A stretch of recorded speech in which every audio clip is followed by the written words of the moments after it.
It's a fascinating story we're going to bring up right now, and it's not whether she's going to run or not, but who she's going to run with. According to staffers, donors, all kinds of allies, Hillary Clinton is gearing up for sure to enter the 2016 presidential race. It's not if, as I said, it's how and who with. Politico reports today, right today, this Tuesday, that Clinton supporters know she'll need a new team of advisors, not just old-time pals, to run a winning operation next time. Quote, she wants to hear many voices, not simply retreads, a huge help-wanted sign for people who know what they're doing, said a senior Democrat who has worked with Clinton for years.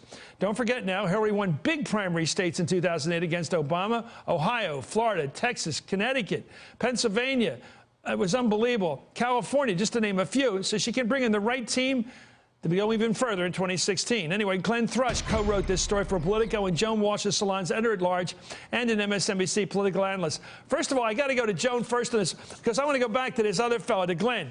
And sometimes, let me go to Glenn first. I'm sorry. Did you step on your lead here? It seems like what you did is you went around saying, is she going to have a new team, an old team, what hybrid kind of mix of a team to win next time, because she almost did last time. And in fact, the lead is, apparently, from what I hear through the buzz, everybody you talk to acted as if she's definitely running. Thanks, man. No, there is a sense. You know, we talked to 20, 25 people on this story over the past few days, and we really, much to our surprise, didn't get any red lights on writing this. I mean, we talked to people in her orbit and folks she's been talking to, and there was no real sense of people saying to us, no, stop, don't talk about this, it's too early. I think there is a real sense, at least internally, that the calculation is she's far more likely to run than not. Yeah, and fact is, the idea of her thinking about who should run the team is not premature at all, because the way these campaigns run, they take 2 or 3 years. She's got to get going at some point this year, picking the right folks. No, Chris, and the scars are so deep. I mean, you know, Hillary, people kind of forget, because we've had 4 years of her as Secretary of State. You know, 2008, at least the first 6 months of that campaign, were really poorly managed. You know, you had all these layering over, folks who were fired, phone throwing, wall punching, and there was a real sense, particularly, that the biggest fault of all was having this kind of separate star chamber with Bill Clinton and Terry McAuliffe and all these other guys second-guessing what the campaign was doing. If she's going to be serious about running, she's got to create a completely different structure, inject the thing with new blood, and most importantly, empower people whose position hasn't been attained solely through loyalty.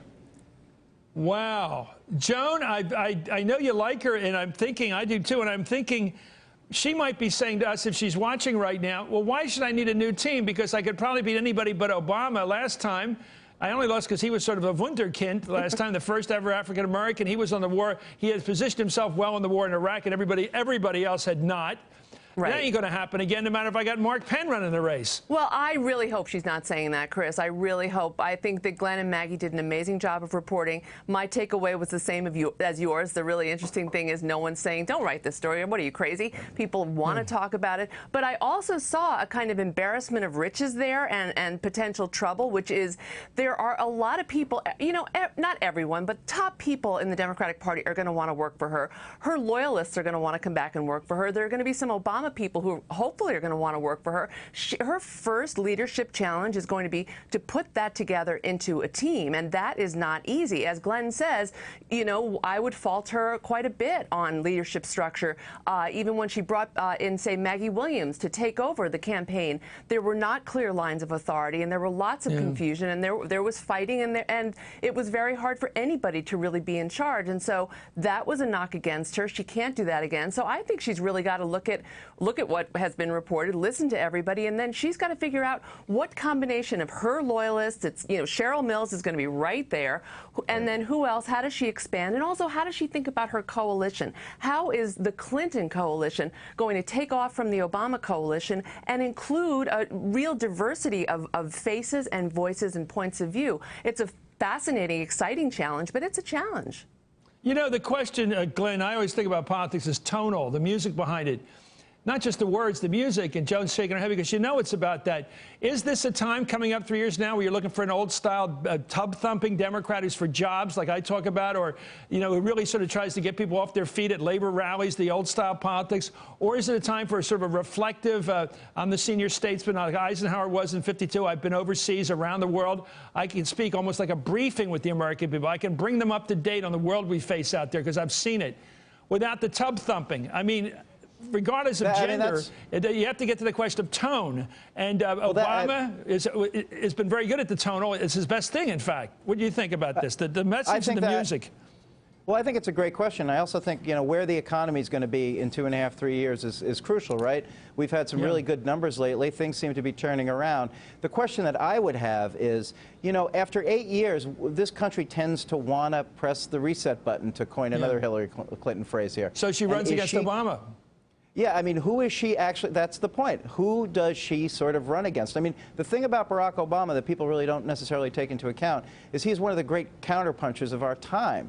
He ran against Hillary Clinton, then he ran against John McCain, and overarching it all, he ran against George W. Bush. Who does Hillary Clinton run against when she's essentially looking to do what Al Gore did, which was to be a continuation of what happened before? Glenn, I think she's running against this Republican Party, and I think she's running with Bob Dole. You know, she's running against this modern obstructionist Republican Party that her husband faced, that her friend Barack Obama has faced, that has paralyzed this country. Listening to the previous segment, Chris, you talking about the way we could be borrowing money. Even if the economy is better in 3 years, we're still going to have people locked out. We are not the land of equal opportunity anymore, and that is the music. That music will be there for her, and she's got to be a tub thumper. I don't think anybody wants to be briefed on how we are. Her great strength in the primaries, maybe one strength, one was appealing to women, but the other was appealing to working class Democrats and talking with urgency about this economy. She's going to have to do that again. I think you just opened up, and this is really the opportunity. She's now got 63% in the latest PPP poll, so she's not probably going to lose the primary. It's a question of how she uses the primaries and caucuses to present herself so she can beat a right-wing Republican, perhaps like a Cruz, who ought to be beaten, or Christie, who ought to have some competition. But I'll tell you, she's probably going to be lucky enough, if she wins the nomination, to face somebody like Cruz or Rand Paul.